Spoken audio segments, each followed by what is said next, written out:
নমস্কার। বর্তমান সময়ে প্রায় দেখি বিবাহ পূর্ববর্তী সময়ে জটক মিলিয়ে বিবাহ দিলেও বিবাহ জীবন কিন্তু অশান্তিপূর্ণ অথবা ভেঙে যাচ্ছে।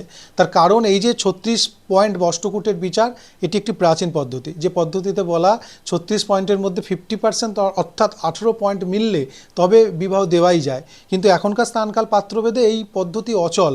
কারণ এখনকার মানসিকতা, মানুষের রুচি, চিন্তাভাবনা আগের মতো নেই। তার জন্য দুটো মানুষের পার্সোনাল হরোস্কোপ বিচার করতে হয় তাদের সত্তার মিলকরণ খুঁজে নেওয়ার জন্য। দুটো মানুষের পার্সোনাল হরোস্কোপ বিচার করতে হয় তাদের পারিবারিক সৌজন্যতা কতটা তাদের মধ্যে মেনটেন করতে পারবে এবং বিপদের সময় একে অপরকে কতটা সহযোগিতাপূর্ণ ব্যবহার করবে। এছাড়াও দুজনের চরিত্র, স্বাস্থ্য এগুলো তো আছেই।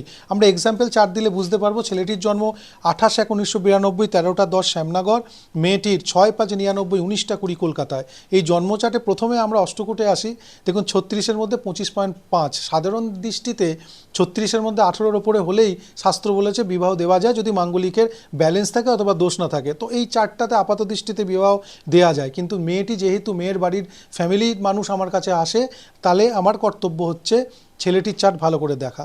এই ছেলেটির জন্ম চার্টে দেখুন বৃষ লগ্নের অষ্টমে রাহু, শুক্র, মঙ্গল।